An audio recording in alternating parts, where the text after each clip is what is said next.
Now, when I was a boy in school, I'll go back to this because my experience may not be, I don't know how typical it would be of children brought up in the United States in a religious environment. But my experience in England was quite fascinating. About, you know, when one is baptized as a child, and you don't know anything about it, and your godfathers and godmothers are your sponsors. Then there comes a time when you are about to enter into puberty, when you are confirmed, when you undertake for yourself your own baptismal vows that were made on behalf of you.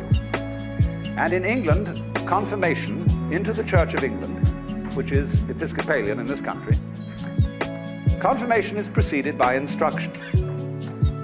And this instruction consisted very largely of lessons in church history, because the British approach to religion is peculiarly archaeological. It is based on the great past, the great Christian saints and heroes. And it's really quite interesting, because it somehow associates you, puts you in the tradition of King Arthur and the Knights of the Round Table and all that sort of thing. But the time comes when every candidate for confirmation has a private talk with the school chaplain. And obviously, in every process of initiation into mysteries, from time immemorial, there has been the passing on of a secret. And so there's a certain anticipation about this very private communication, because you would think, if you are being initiated into a religion, what the secret consists of is some marvelous information about the nature of God, or the fundamental reason for being, and so on.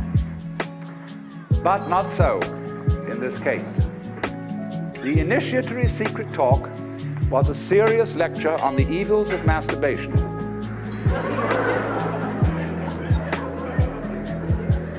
What these evils were not clearly specified. And so, but it was vaguely hinted that ghastly diseases would result. And so we used to, in a perverse way, enjoy tormenting ourselves with imaginations as to what kind of terrible venereal diseases, epilepsy, tuberculosis, and the great Siberian itch would result from this practice. Now, the extraordinary thing about it is this, that the very chaplain who gave these lectures had, in his own upbringing, been given the same lecture by other chaplains, and this went back some distance in history, I imagine. And they all knew perfectly well that one of the characteristic behavior patterns of adolescence is ritual defiance of authority. But you have to make some protest against authority, and in this you are in league with all your contemporaries, your peer group. And nobody, of course, would dream of giving anybody else away, because that would be to be a tattletale, a skunk, definitely not one of the boys. And so, therefore, quite obviously, masturbation provided the ideal outlet for this ritual defiance, because it was fun, it was also an assertion of masculinity, and it was very, very wicked.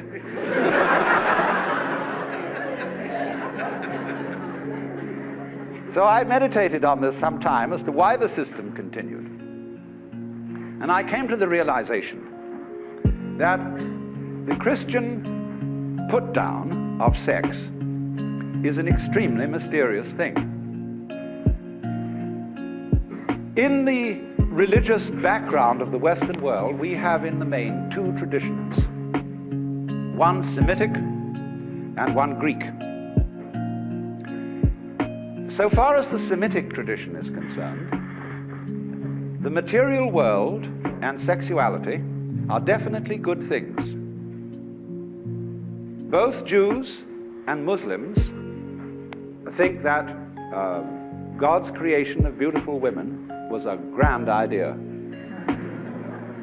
In the Arabic book, which is their Islamic version of the Kama Sutra, known as the Perfumed Garden, the book opens with a prayer to Allah, which is a thanksgiving, a very full, detailed thanksgiving for the loveliness of women with which Allah has blessed mankind. And in the book of Proverbs, we are enjoined to enjoy our wives while they are young. But on the whole, it is the Semitic belief that sexuality is justified solely for purposes of reproduction of the species. This makes it good in the eyes of God, and sexual energy should not really be wasted for other purposes. That's the limitation put on it. Now, on the other hand, we have a Greek tradition, which is peculiar in that it is strongly influenced by a dualistic view of the universe, in which material existence is conceived as a trap, as a fall into turgid, clogging matter, which is antagonistic to the lightness and freedom of the spirit. And therefore, for certain kinds of Greek religion, among which we must name the Orphic mysteries, the Neoplatonic point of view, and the later Gnostic points of view, being saved means being delivered from material existence into a purely spiritual state. From this point of view, sexual involvement is the very archetype of material involvement. Mater, mother, matter, matter are really the same word. And so the love of woman is the great snare. This is incidentally a doctrine invented by men.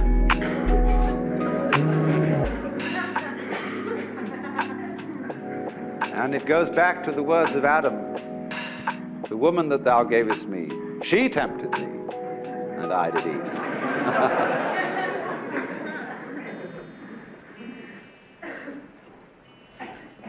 Now, in the development of Christian theology, from approximately the time of St. Paul through the beginning of the Renaissance,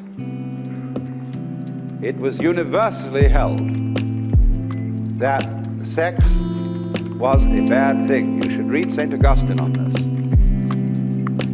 He said that in the Garden of Eden, before the fall, reproduction took place in just the same way and with just the same lack of excitement as one excretes or passes water, and there was no shameful excitation of the sexual parts.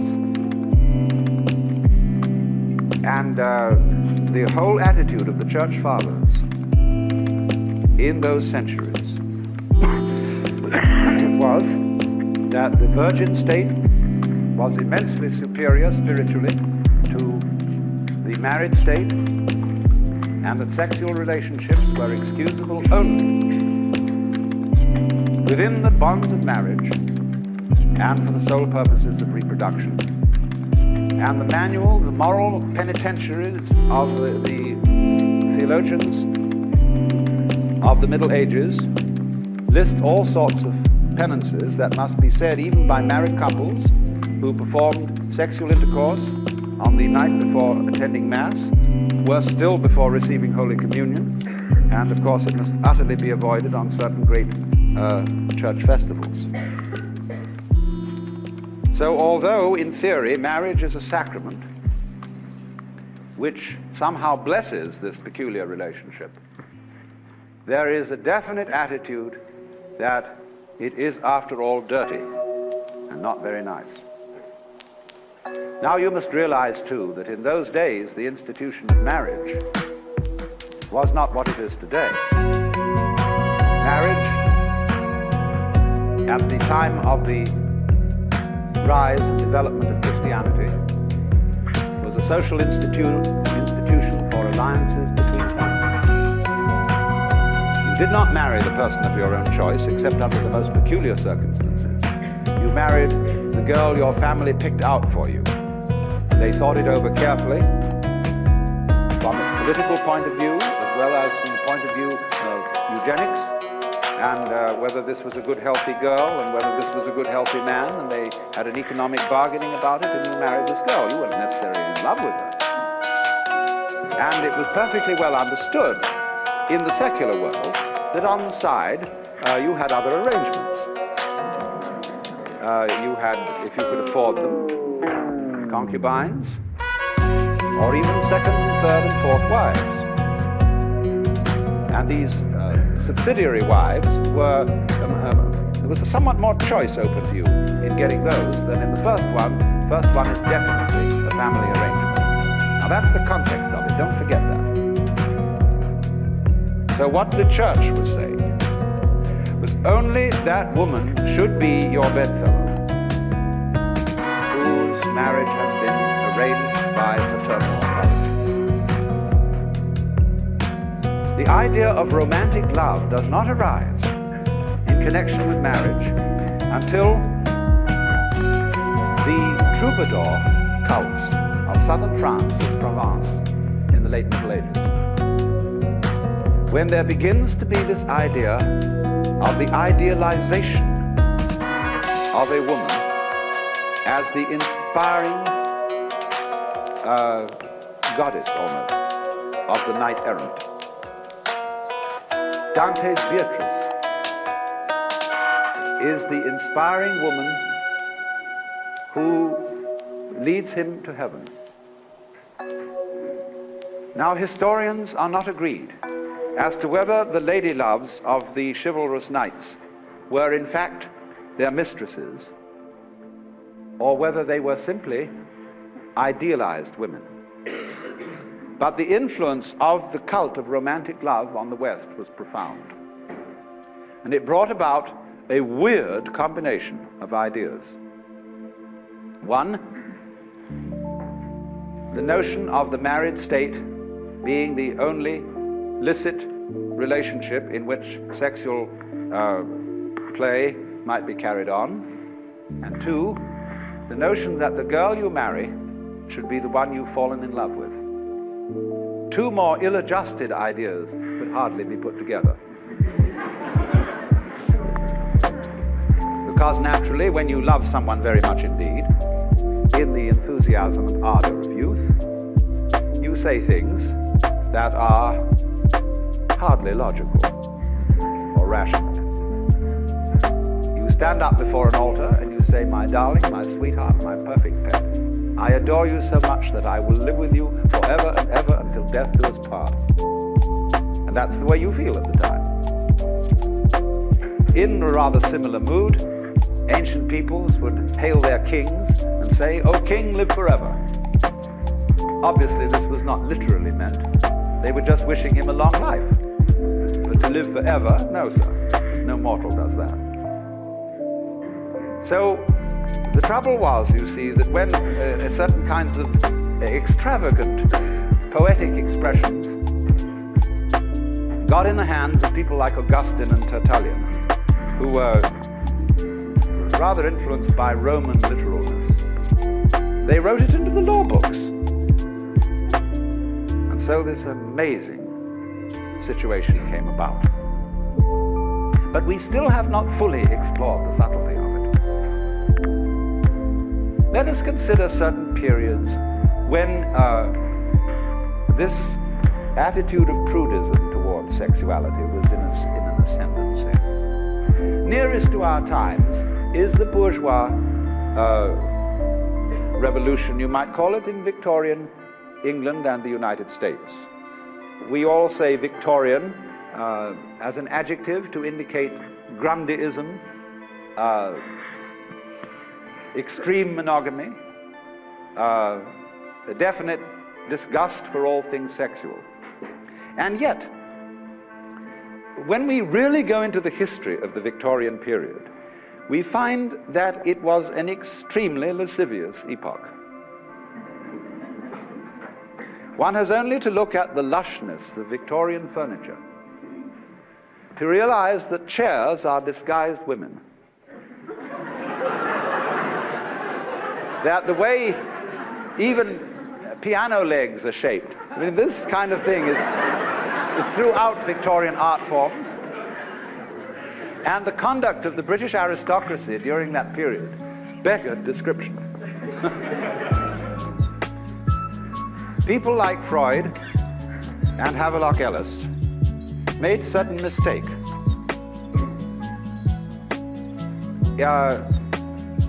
They said about the church and about religion in general that it was nothing but a form of sublimated sex.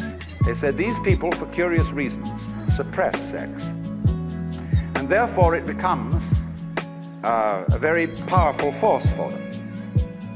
You must remember, of course, that they worked on a hydraulic analogy of human psychology, that they liken it all to a river. If you dammed it up, it would burst the dam.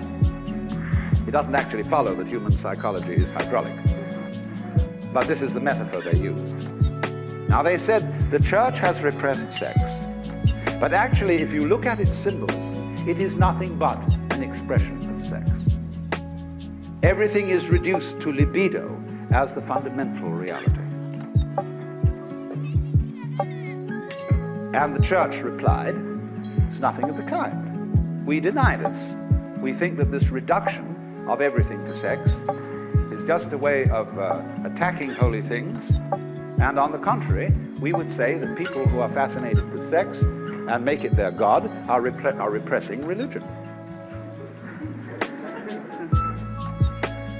Now, the problem in this debate, everybody missed the boat.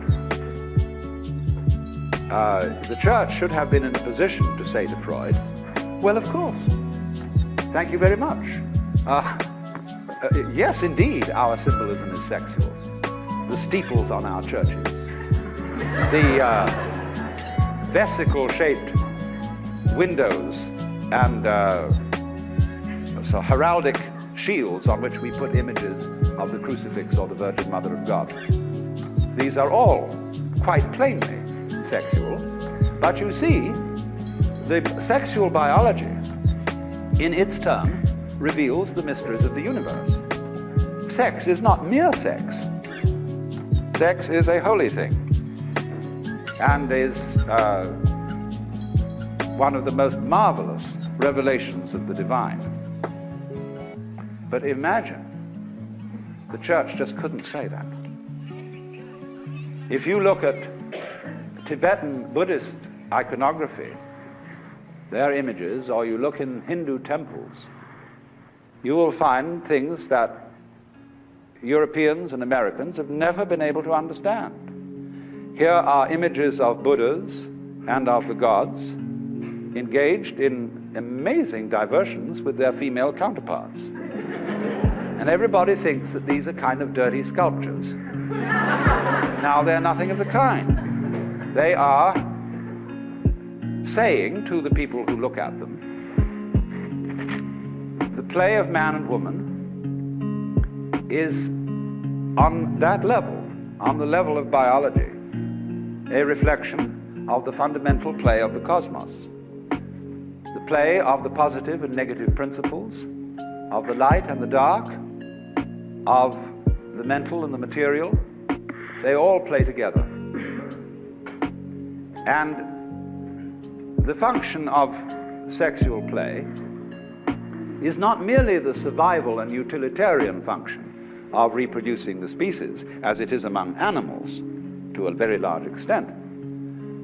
What peculiarly distinguishes human sexuality is that it brings the partners closer and closer to each other in an intense state of united feeling.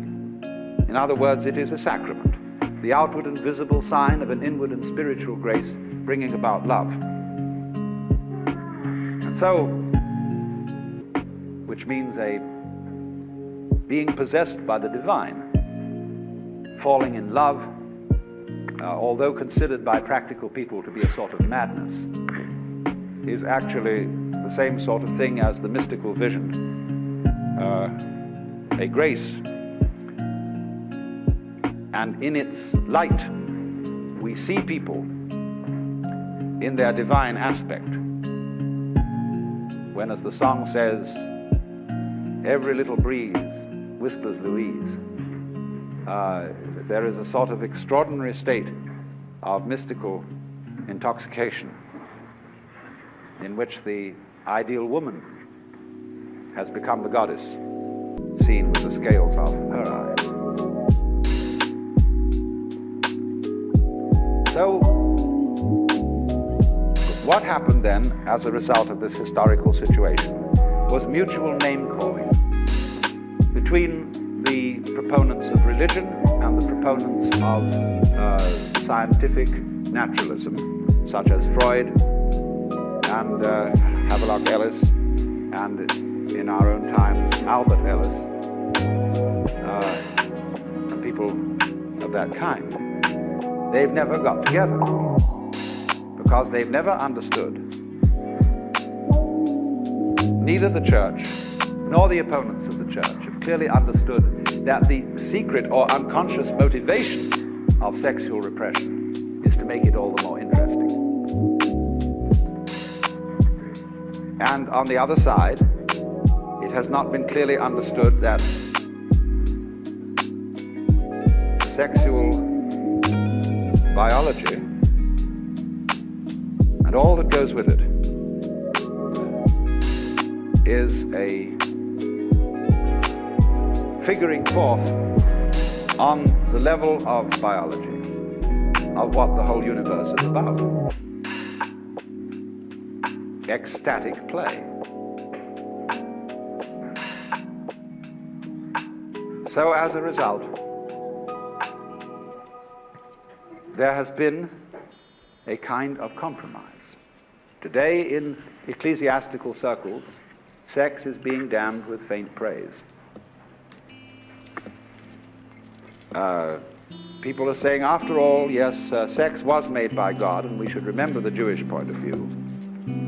And it is perhaps for something more than reproduction, to bring about the cementing of the marriage ties between husband and wife. But still in practice, it remains the frightening taboo. On the other hand, the opposition to Christian prudery goes overboard and always moves in the direction of total license. You see, what's going on is a contest between the people who want the skirts pulled down to the floor and the people who want them pulled up to the neck. And you know, you've got to draw the line somewhere. But the play between these forces is, where are we going to draw it? Well, that's very exciting. Provide neither side wins. I mean, imagine what it would be like if the libertines won. And they took over the church, so that on Wednesday evenings, the young Presbyterian group would meet for prayer through sex. Every child would go to the school physician for a course in hygienics, and they would have classes, and they'd have plastic models, and all the children would do it in class, in very clean, hygienic circumstances, all sprayed with rubbing alcohol. Everything would be fine. Imagine how boring it would all become. So you see, the people who say, no, modesty is important, have something right about them.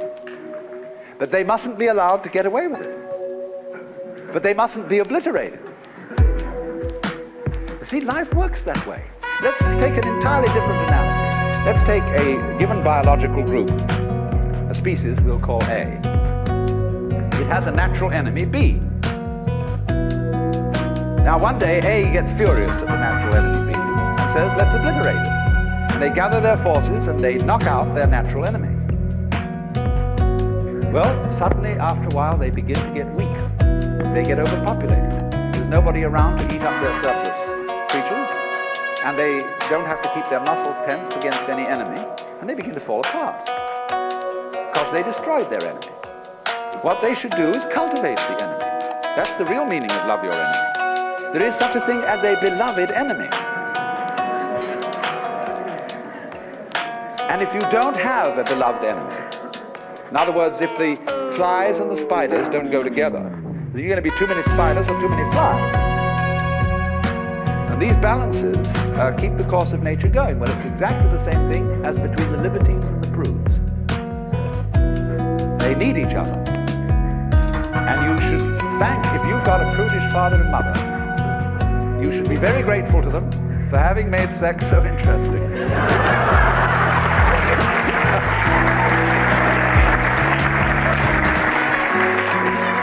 So don't define them completely. Don't go around campus with placards bearing four-letter words. Because that's going to spoil the show. But every generation must react to the one before, you see, to keep this tension going.